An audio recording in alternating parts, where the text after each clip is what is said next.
Ajit web TV ਦੀ team ਵੱਲੋਂ ਆਪ ਜੀ ਦਾ ਸਵਾਗਤ ਹੈ। ਅਸੀਂ ਪਹੁੰਚੇ ਹਾਂ ਗਾਜੀਪੁਰ ਸਰਹੱਦ ਦੇ ਉੱਤੇ, ਜਿੱਥੇ ਕਿਸਾਨ ਮੋਰਚਾ ਲੱਗਿਆ ਹੋਇਆ। ਅਸੀਂ ਤੁਹਾਨੂੰ ਦਿਖਾ ਰਹੇ ਹਾਂ ਕਿਸ ਤਰ੍ਹਾਂ ਕਿਸਾਨਾਂ ਵੱਲੋਂ ਇੱਥੇ ਆ ਕੇ ਆਪਣੇ ਵੱਖੋ ਵੱਖਰੇ ਮਹਿਲ ਨਵਾਂ ਦਫ਼ਤਰ ਬਣਾਏ ਹੋਏ ਹਨ, ਤੇ ਜਿਵੇਂ ਇੱਥੇ ਕਿਸਾਨ ਆ ਰਹੇ ਨੇ ਉਹਨਾਂ ਵੱਲੋਂ ਆਪਣੇ ਇੱਥੇ ਰਹਿਣ ਦੇ ਲਈ ਬਸੇਰਾ ਵਧੀਆ ਸ਼ਾਹੀ ਠਾਠ-ਬਾਠ ਦੇ ਨਾਲ ਤਿਆਰ ਕੀਤਾ ਜਾ ਰਿਹਾ। ਤੇ ਅਸੀਂ ਤੁਹਾਡੀ ਇੱਥੇ ਗੱਲਬਾਤ ਕਰਵਾਵਾਂਗੇ ਕਿ ਜਿਹੜੇ ਇਹਨਾਂ ਵੱਲੋਂ ਪ੍ਰਬੰਧ ਕੀਤੇ ਨੇ ਔਰ ਜਿਹੜੇ ਕਿਸਾਨਾਂ ਨੂੰ ਦੱਸਦੇ ਨੇ ਕਿ ਅਨਪੜ੍ਹ ਤਬਕਾ ਹੈ, ਉਸ ਸੰਬੰਧ ਦੇ ਵਿੱਚ ਭੈਣ ਜੀ ਨਾਲ ਅਸੀਂ ਗੱਲਬਾਤ ਕਰਾਂਗੇ। ਹਾਂਜੀ ਭੈਣ ਜੀ, ਸਤਿ ਸ਼੍ਰੀ ਅਕਾਲ ਵੀਰ ਜੀ। ਹਾਂਜੀ, ਤੁਸੀਂ ਕਿੱਥੋਂ ਆਏ ਹੋ? ਤੁਹਾਡਾ ਕੀ ਨਾਮ ਹੈ ਜੀ? ਮੇਰਾ ਨਾਮ ਰਾਜਪਾਲ ਕੌਰ ਹੈ, ਮੈਂ ਨੋਇਡਾ ਤੋਂ ਹੀ ਹਾਂ। ਠੀਕ ਹੈ ਜੀ। ਹਾਂਜੀ, ਤੁਸੀਂ ਕਿੰਨੇ ਪੜ੍ਹੇ ਹੋਏ ਜੀ? ਮੈਂ BSc ਕੀਤੀ ਹੈ, BSc ਨਰਸਿੰਗ ਆਫਿਸਰ ਹੈਗੀ ਹਾਂ। ਮੈਂ ਇੱਥੇ ਗਵਰਨਮੈਂਟ ਸਰਵਿਸ ਹੈਗੀ ਹੈ ਮੇਰੀ। ਤੇ ਵੈਸੇ ਮੈਂ ਪੜ੍ਹਾਈ ਤਾਂ ਮੈਂ ਪੇਂਟਿੰਗ ਵਗੈਰਾ ਸਭ ਚੀਜ਼ਾਂ ਦੀ ਕਰ ਰੱਖੀ ਹੈਗੀ ਆ। ਤੇ ਇੱਥੇ ਜਿਵੇਂ ਤੁਸੀਂ ਹੁਣ ਕਿਸਾਨਾਂ ਦੀ ਮਤਲਬ ਗੱਲ ਕਰਨ ਲਈ ਆਏ ਹੋ, ਤੁਸੀਂ ਇੱਥੇ ਕਦੋਂ ਆਏ ਆ ਤੇ ਕਿਸਾਨਾਂ ਦੇ ਮੁੱਦੇ ਬਾਰੇ ਤੁਸੀਂ ਕੀ ਕਹਿਣਾ ਚਾਹੁੰਦੇ ਹੋ? ਇੱਥੇ ਤਾਂ ਅਸੀਂ ਆਏ ਹੋ ਗਏ ਆ 20 ਦਿਨ ਹੋ ਗਏ ਮੈਨੂੰ ਆਏ ਨੂੰ ਇੱਥੇ। ਉਸ ਤੋਂ ਪਹਿਲਾਂ ਵੀ ਸੀ ਟਿੱਕਰੀ ਬਾਰਡਰ ਤੇ, ਸਿੰਧੂ ਬਾਰਡਰ ਤੇ, ਉੱਥੇ ਵੀ ਜਾ ਕੇ ਆਉਂਦੇ ਸੀਗੇ। ਵਿੱਚ ਦੀ ਕੁਛ ਕੰਮ ਪੈ ਜਾਂਦੇ ਹੈਗੇ ਆ ਤਾਂ ਉਧਰ ਚੱਲ ਜਾਂਦੇ ਹੈਗੇ ਆ। ਲਗਾਤਾਰ ਅਸੀਂ ਇੱਥੇ ਆ ਹੀ ਰਹੇ ਆ, ਕਿਸਾਨਾਂ ਦਾ ਸਾਥ ਦੇ ਰਹੇ ਆ। ਤੁਸੀਂ ਕੀ ਮੈਸੇਜ ਦੇਣਾ ਚਾਹੁੰਦੇ ਕਿਸਾਨਾਂ ਨੂੰ, ਜਾਂ ਜਿਹੜਾ ਜੋ ਹਾਲਾਤ ਚੱਲ ਰਹੇ ਨੇ? ਕਿਸਾਨਾਂ ਨੂੰ ਮੈਸੇਜ ਇਹੀ ਦੇਣਾ ਚਾਹੁੰਦੇ ਆ ਕਿ ਤੁਸੀਂ ਵੀ ਆਓ, ਕਿਸਾਨਾਂ ਦੇ ਨਾਲ ਖੜੇ ਡਟ ਕੇ ਖੜੇ ਰਹੋ। ਕੋਈ ਵੀ ਜਿਵੇਂ ਤੁਹਾਨੂੰ, ਕਿਉਂਕਿ BJP ਸਰਕਾਰ ਹੈਗੀ ਹੈ, ਹਮੇਸ਼ਾ ਮਤਲਬ ਅੱਜ ਤੱਕ ਉਸਨੇ ਡਰਾਉਣ ਦੀ ਹੀ ਕੋਸ਼ਿਸ਼ ਕੀਤੀ ਹੈਗੀ ਹੈ ਲੋਕਾਂ ਨੂੰ। ਠੀਕ ਹੈ, ਲੋਕਾਂ ਦੇ ਮਨ ਦੇ ਵਿੱਚ ਉਹਨਾਂ ਨੇ ਗਲਤ ਅਫਵਾਹਾਂ ਭਰ ਦਿੱਤੀਆਂ ਹੈਗੀਆਂ। ਇਸ ਦਾ ਕਰਕੇ ਜੋ ਕਿਸਾਨ ਮਤਲਬ ਇਹਨਾਂ ਚੀਜ਼ਾਂ ਤੋਂ ਮਤਲਬ ਡਰ ਵੀ ਰਹੇ ਆ, ਉਹਨਾਂ ਨੂੰ ਮੈਂ ਕਹਿਣਾ ਚਾਹੁੰਦੀ ਹੈਗੀ ਆ ਕਿ ਤੁਸੀਂ ਐਵੇਂ ਦਾ ਕੁਛ ਨਹੀਂ ਆ। ਤੁਸੀਂ ਇੱਥੇ ਆਓ, ਕਿਸਾਨਾਂ ਦਾ ਸਾਥ ਦਿਓ। ਜੇ ਕਿਸੇ ਦੇ ਨਾਲ ਕੋਈ ਪ੍ਰੋਬਲਮ ਹੁੰਦੀ ਹੈਗੀ ਆ ਤਾਂ ਉਹਨਾਂ ਦੇ ਨਾਲ ਕਿਸਾਨ ਖੜੇ ਹੋਏ ਆ। ਇੱਥੇ ਡਰਨ ਦੀ ਕੋਈ ਜ਼ਰੂਰਤ ਨਹੀਂ ਹੈ। ਆਪਾਂ ਕਿਸਾਨ ਜੋ ਉਹਨਾਂ ਨੇ ਕਾਨੂੰਨ ਪਾਸ ਕੀਤੇ ਹੋਏ ਆ, ਆਪਾਂ ਉਹਨਾਂ ਵਾਸਤੇ ਲੜਨ ਲਈ ਆਏ ਆ। ਸੰਵਿਧਾਨ ਦੇ ਵਿੱਚ ਆਪਾਂ ਕੋਈ ਵੀ ਆਪਣਾ ਹੱਕ ਹੈਗਾ, ਆਪਾਂ ਲੜ ਸਕਦੇ ਹੈਗੇ ਇਹਨਾਂ ਚੀਜ਼ਾਂ ਵਾਸਤੇ। ਠੀਕ ਹੈ, ਆਪਾਂ ਨੂੰ ਕੋਈ ਨਹੀਂ ਰੋਕ ਸਕਦਾ। ਇਸ ਤਰ੍ਹਾਂ ਵੀਰ ਜੀ, ਤੁਸੀਂ ਕੀ ਕਹਿਣਾ ਚਾਹੁੰਦੇ? ਇੱਥੇ ਆਏ ਹੋ ਤੇ ਕੀ ਕਰ ਰਹੇ ਹੋ, ਕਿਹੜੀਆਂ ਸਹੂਲਤਾਂ ਦੇ ਰਹੇ ਹੋ? ਅਸੀਂ ਤਾਂ ਆਪਾਂ ਦਾ ਇਹ ਕਹਿਣਾ ਚਾਹੁੰਦੇ ਹਾਂ, ਜਿੱਦਾਂ ਹੁਣ ਘਰੇ ਲੋਕ ਬੈਠੇ ਆ, ਇੱਥੇ ਡਰਨ ਦੀ ਕੋਈ ਲੋੜ ਨਹੀਂ। ਆਹ ਦੇਖੋ, ਜੰਗਲ 'ਚ ਮੰਗਲ ਲਾਏ ਆ, ਆਪਾਂ ਐਨ ਆਨੰਦ ਆ। ਬਾਕੀ ਜੇ ਕਿਸੇ ਨਾਲ ਕੋਈ ਘਟਨਾ ਵਾਪਰਦੀ ਵੀ ਆ ਨਾ, ਵੱਧ ਚੜ੍ਹ ਕੇ ਉੱਥੇ ਪਹੁੰਚੋ, ਅਗਲੇ ਦੀ ਸਪੋਰਟ ਕਰੋ, ਅਗਲੇ ਦਾ ਸਾਥ ਦਿਓ। ਬਾਕੀ ਤਾਂ ਇੱਥੇ ਸਾਰੀਆਂ ਚੀਜ਼ਾਂ ਹੈਗੀਆਂ, ਕੋਈ ਚੀਜ਼ ਮਤਲਬ ਡਰਨ ਦੀ ਲੋੜ ਨਹੀਂ, ਕੋਈ ਮਤਲਬ ਇੱਦਾਂ ਦੀ ਦਿੱਕਤ ਹੀ ਹੈ ਨਹੀਂ। ਹਾਂਜੀ, ਤੁਸੀਂ ਕਿੱਥੋਂ ਆਏ ਹੋ ਜੀ? ਕਿੱਦਾਂ? मैं बताती हूँ, मेरा नाम रेखा शर्मा है, मैं नोएडा से हूँ और दिल्ली अपोलो हॉस्पिटल में लैब टेक्नीशियन भी हूँ। और यहाँ भी कम से कम फर्स्ट 1 डे से कम मेरे ख्याल से 2.25 महीने यहाँ पे हो चुके हैं धरने को। और ये जो मोदी जी के जो अगर दिमाग में ये होगा ना कि मतलब ये 3 कृषि कानून पे मतलब हम वैसे ही मतलब बैठे रहेंगे। और मोदी जी, मैं आपको बताना चाहती हूँ, आपने तो इस काल में ऐसा ही आपने ये 3 कृषि कानून पास करवाया जिस समय पूरी दुनिया कोरोना महामारी से ग्रस्त थी। और आपने मतलब आपको क्या लगता है केवल 3 ही लोग इस तरीके से हैं कि केवल 3 लोग आपके पूंजीपति जो आपने ये 3 कानून इनके कहने पे वो कर दिया? तो ना वो 3 पूंजीपति रहेंगे और ना ही मोदी जी। अगर मैं आपको बताना चाहती हूँ कि आप खुद भी नहीं रहोगे, क्योंकि इतनी आपकी पूरे देश विदेश में इतनी थू हो रही है ये 3 कृषि कानून को लेके। आप अन्नदाता को इस तरीके से परेशान कर रहे हो। और रही बात इनकी, हम लोग यहाँ आए हैं और फर्स्ट डे से यही सोच के आए हैं कि अपने मुद्दे को और अपने ये 3 कृषि कानून जो आपने ये बिल पास किया है उसे हम रद्द भी करवा के रहेंगे। और MSP पे हमें रिटर्न चाहिए। MSP आपने पहले भी दे रखी थी और रिटर्न नहीं थी उसकी, क्योंकि MSP का जो रेट हम लोगों को चाहिए था उस हिसाब से आप लिखित में देते भी नहीं हो। इस बार रिटर्न भी लेंगे और स्वामीनाथन रिपोर्ट लिखित में लागू भी करवा के जाएंगे हम यहाँ से। ਇਹਨਾਂ ਨੇ ਦੱਸਿਆ ਕਿ ਅਸੀਂ ਸਵਾਮੀਨਾਥਨ ਦੀ ਜਿਹੜੀ ਰਿਪੋਰਟ ਆ ਉਹ ਲਾਗੂ ਕਰਵਾ ਕੇ ਵੀ ਜਾਵਾਂਗੇ। ਅਸੀਂ ਤੁਹਾਨੂੰ ਇਸ ਮਹਿਲਨੁਮਾ ਘਰ ਦੇ ਵਿੱਚ ਬੈਠੇ ਪਰਿਵਾਰਾਂ ਦੇ ਨਾਲ ਅਸੀਂ ਤੁਹਾਡੀ ਗੱਲਬਾਤ ਕਰਵਾਵਾਂਗੇ ਕਿ ਕਿਸ ਤਰ੍ਹਾਂ ਇਹਨਾਂ ਦੇ ਵੱਲੋਂ ਇੱਥੇ ਪ੍ਰਬੰਧ ਕੀਤੇ ਗਏ ਨੇ। ਆਓ ਤੁਹਾਨੂੰ ਦਿਖਾਉਂਦੇ ਹਾਂ ਕਿ ਬਹੁਤ ਵਧੀਆ ਪ੍ਰਬੰਧ ਕੀਤੇ ਹੋਏ ਨੇ, ਕੁਰਸੀਆਂ ਲਗਾਈਆਂ ਹੋਈਆਂ ਨੇ ਤੇ ਬੈਠਣ ਦੇ ਦੇਖੋ ਕਿਹੋ ਜਿਹੇ ਪ੍ਰਬੰਧ ਨੇ, ਤੇ ਆਪਾਂ ਤੁਹਾਡੀ ਗੱਲਬਾਤ ਕਰਵਾ ਰਹੇ ਹਾਂ। ਹਾਂਜੀ, ਤੁਸੀਂ ਕਿੱਥੋਂ ਆਏ ਜੀ? मैं कोलकाता वेस्ट बंगाल से हूँ। मैं नीलम गुप्ता भारतीय, वेस्ट बंगाल कोलकाता से। ਤੁਸੀਂ ਇੱਥੇ ਆਏ ਹੋ, ਕੀ ਕਹਿਣਾ ਚਾਹੁੰਦੇ ਹੋ? मैं यहाँ पे फार्मर को सपोर्ट करने के लिए आई हूँ, क्योंकि ये इमोशनल इंटरनेशनल आंदोलन है। जैसे कि आप सभी जानते हैं कि हमारा जो भारत देश है कृषि प्रधान देश है, तो मोदी जी दमनकारी नीतियों को अपनाना चाहते हैं। जिस तरह से अंग्रेज़ कभी किसानों पे टॉर्चर करते थे, उनके ज़मीन को हड़प लेते थे, ठीक इसी तरह मोदी सरकार जो अंबानी अडानी का चौकीदारी करते हुए हमारे किसान भाइयों का टॉर्चर करना चाहते हैं और उनके ज़मीनों को हड़पना चाहते हैं। हमें तो लगता है कि ये मोदी जी गूगल से डाउनलोड करके रोटियां खाते होंगे और यही लॉलीपॉप सबको दिखाना चाहते हैं, और वे तो इतना बेशर्म है कि हमारे किसान भाई और सिख भाइयों को खालिस्तानी तक बोल दिया। अब मुझे नहीं लगता है कि मोदी जी भारतवर्ष के हैं। यदि वो भारतवर्ष के होते तो अपने नाम के साथ भारतीय शब्द जरूर लगाते, जिस तरह से मैंने लगाया नीलम गुप्ता भारतीय।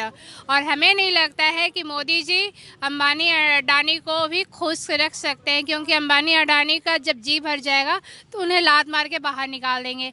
और जैसे कि आप सभी जानते हैं कि दुनिया का सबसे पवित्र कौम सिख कौम है, इनके पीछे तो लगना ही नहीं चाहिए मोदी जी को, जो पूरी दुनिया को लंगर खिलाते हैं और जिनके बेटे शहीद हुए वे तो कुछ बोलते नहीं। यदि ये दूसरा कौम होता ना तो जरूर 20-30 व्हीकल्स जल जाते और कितने पुलिस हेडक्वार्टर्स भी जल जाते, तब मोदी जी तो दौड़ के अभी ये कानून वापस ले लेते।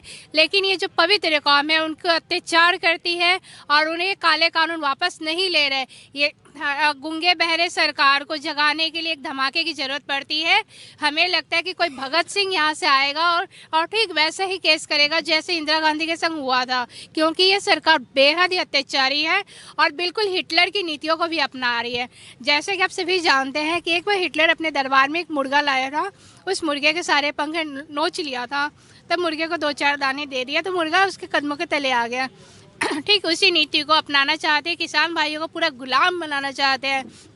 ये किसान भाइयों के इमोशन के संग तो खेलते ही है, ये मजदूर भाइयों के इमोशन के संग खेले। और ये यूपी के जो पवित्र भूमि है वहाँ पे भी छोटी छोटी बालिकाओं का रेप जब होती है तो वह यहाँ के एमएलए एमपी पकड़े जाते हैं। जब ये एमएलए एमपी पकड़े जाते हैं तो छोटी बालिकाओं के साथ उनके माँ बाप को भी झोपड़ियों में जिंदा जला देते हैं और उनकी ज़मीनों को हड़प लेते हैं। मेन मकसद यही है कि किसानों को, जनता को पूरी तरह से गुलाम बना दे। लेकिन ये जो क्रांतिकारी आंदोलन है ना, ये इंटरनेशनल आंदोलन है, इसमें सपोर्ट फॉरेनर्स भी कर रहे हैं और फॉरेनर्स में भी सिंपैथी है जो हमारे बाहर से है, इंटरनेशनल सपोर्ट भी हो रहा है। ये मेरे को लग रहा है कि पूरा ये किसान आंदोलन ये चरम सीमा पे पहुंचेगा और 135 करोड़ पूरे संसद भवन के सामने भयंकर आंदोलन करेगी, तभी गूंगे बहरी सरकार तभी ये जगेंगी। और मैं यहाँ पे जब तक ये काले कानून वापस नहीं होंगे तब तक मैं यहीं पर डटी बनी रहूँगी। ठीक है, ਤੁਸੀਂ ਕਿੱਥੋਂ ਆਏ ਜੀ? ਅਸੀਂ ਨਵਾਬਗੰਜ ਰੁद्रपुर उत्तराखंड। ਤੁਸੀਂ ਕੀ ਕਹਿਣਾ ਚਾਹੁੰਦੇ ਹੋ?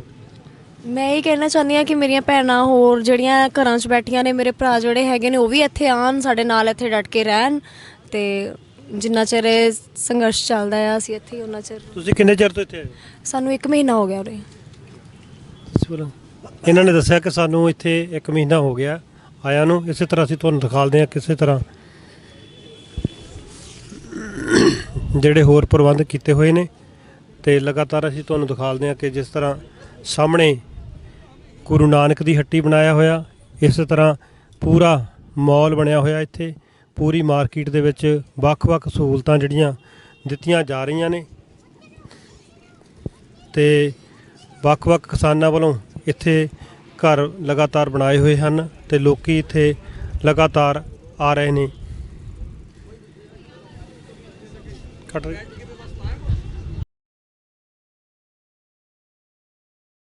ਇਸੇ ਤਰ੍ਹਾਂ ਅਸੀਂ ਦਿਖਾ ਰਹੇ ਹਾਂ ਕਿ ਗਾਜੀਪੁਰ ਸਰਹੱਦ ਦੇ ਉੱਤੇ ਵੱਖ-ਵੱਖ ਵਰਗ ਜੁੜ ਰਹੇ ਨੇ। ਅਸੀਂ ਤੁਹਾਡੀ ਗੱਲਬਾਤ ਕਰਵਾ ਰਹੇ ਹਾਂ ਭੈਣ ਜੀ ਹੁਣਾਂ ਨਾਲ। ਹਾਂਜੀ ਭੈਣ ਜੀ, ਤੁਸੀਂ ਕਿੱਥੋਂ ਆਏ ਹੋ? हम नोएडा से आए हैं और किसान एकता संघ की राष्ट्रीय अध्यक्ष हूँ गीता भाटी, और हम यहाँ धरने पर आए हैं। हमारा यहाँ पूरा संगठन काफ़ी समय से, जब से धरना चल रहा है, हमारा संगठन बराबर यहाँ समर्थन में साथ है टिकैत जी के और पूरे देश के किसान के। क्या कहना चाहते हैं जब अभी सरकार मान नहीं रही? देखिए, सरकार तानाशाही पे उतारू है।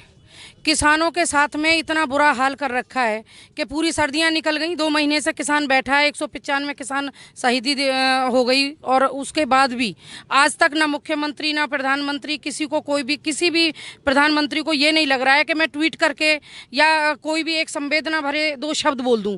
ऊपर से कटीले तारे और कीलें जो सड़कों पे लगाई गई, ये एक मानवता को ख़त्म करने वाली नीति कहेंगे हम तो, क्योंकि किसान को इजाज़त नहीं है खेत के ऊपर भी कटीले तार लगाने की। अगर किसान फसल को बचाने के लिए कटीले तार लगाता है तो उसके ऊपर तुरंत FIR का दर्ज होती है। तो ये मानवता ख़त्म नहीं कर रहे हैं क्या कटीले तारों को लगा के? ये कोई किसी भी तरह के संवेदना, किसी भी किसान से कोई हमदर्दी न दिखा के उद्योगपतियों से हमदर्दी दिखा रहे हैं, ये गलत है। और ये बिल्कुल देश में तानाशाही है।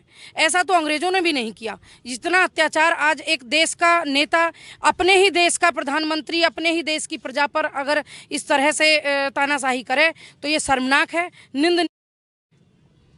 हाँ जी, तुसी की कहना चाहते थे? मैं ये कहना चाहता हूँ कि जो देश की केंद्र सरकार है वो निरंतर देख रही होगी कि 2.5 महीने से किसान निरंतर दिल्ली के दरवाजे पे डटे हुए हैं, और यदि उनकी फितरत ये है कि ये किसान ऐसे ही चले जाएंगे, मैं उनको बता दूं, वो कान खोल के सुन ले कि किसान एकता संघ का एक कार्यकर्ता आदरणीय सोरेन प्रधान जी के नेतृत्व में संयुक्त किसान मोर्चे के बैनर तले संयुक्त रूप से किसान आंदोलनरत है, और धीरे धीरे कारवां बढ़ता जाएगा। निरंतर आप लोगों ने जो षड्यंत्र रचे वो षड्यंत्र आपके विफल रहे, लेकिन किसान यहाँ से डिगने वाला नहीं है। किसान यहाँ अड़िग है। जब तक तीनों काले कृषि कानून वापस नहीं हो जाते तब तक यहाँ से किसान हटने वाला नहीं है। मोदी जी कान खोल करके सुन ले, यदि आपको सत्ता में लाने के लिए किसान मतदान कर सकता है तो आपको सत्ता से भगाने के लिए आने वाले जो लोकसभा चुनाव हैं उसमें आपको हार होनी पड़ेगी, आपको यहाँ से जाना पड़ेगा। क्योंकि इस देश में अंग्रेजों ने तानाशाही चलाई, उसको अंग्रेजों को ये देश छोड़ना पड़ा। मोदी जी आपको सत्ता त्यागनी पड़ेगी, क्योंकि किसान जागरूक है और इन काले कानूनों को वो अपने ऊपर नहीं थोपने देगा। मोदी जी आप इन काले कानूनों को या तो वापस ले ले, नहीं तो किसान निरंतर इसी तरीके से धरने पे बैठा रहेगा। किसान बहुत धैर्य रखता है। किसान जब उसकी फसल नष्ट हो जाती है ओले से तो वो उसका भी धीरज धरता है। हम सोचेंगे कि ये किसान नकारा और बेकारा सरकार है, इसको उखाड़ फेंकने का हम काम करेंगे जब तक ये काले कानून वापस नहीं होते, जब तक आदरणीय सोरेन प्रधान जी के नेतृत्व में संयुक्त किसान मोर्चा के नेतृत्व में धरना जारी रहेगा। ये सन बख खान जी, बापू जी तुसी की कहना चाहते हैं? हाँ जी, हमारा कहना ये है, आज हमको 74 दिन हो गए। 74 दिन में मोदी जी के कान अभी नहीं खुले। हम लोग है का कम से कम है का 3000 ट्रैक्टर है का 30,000 ट्रैक्टर तैयार है। मोदी जी कान खोल लो, कान खोल लो है का तुमसे ये एक विनती है। कहना हमारा काम है, तुम मानो मत मानो, तुमको अगार को ये कुर्सी तुम्हारे बाप की नहीं है, ये कुर्सी है का जनता की है। ਇਹ ਸਨ ਵੱਖ-ਵੱਖ ਇੱਥੇ ਪਹੁੰਚ ਰਹੇ ਕਿਸਾਨ ਜਿਨ੍ਹਾਂ ਨੇ ਆਪਣੇ ਵਿਚਾਰ ਰੱਖੇ ਨੇ। ਮੈਂ ਜਸਵੀਰ ਸਿੰਘ ਨੂਰਪੁਰ, ਮੇਰੇ ਨਾਲ ਧਰਮਵੀਰ ਪਾਲ। ਦੇਸ਼ ਦੁਨੀਆ ਦੀਆਂ ਤਾਜ਼ਾ ਖਬਰਾਂ ਦੇ ਲਈ ਹੁਣੇ ਪਲੇ ਸਟੋਰ ਤੋਂ ਡਾਊਨਲੋਡ ਕਰੋ ਪੰਜਾਬ ਦੀ ਆਵਾਜ਼ ਅਜੀਤ ਨਿਊਜ਼ ਐਪ। ਹੁਣ ਤੁਹਾਡਾ ਆਪਣਾ ਅਜੀਤ ਹਰ ਸੋਸ਼ਲ ਮੀਡੀਆ ਪਲੇਟਫਾਰਮ ਦੇ ਉੱਤੇ ਉਪਲਬਧ ਹੈ। ਫੇਸਬੁੱਕ ਦੇ ਉੱਤੇ ਹੁਣੇ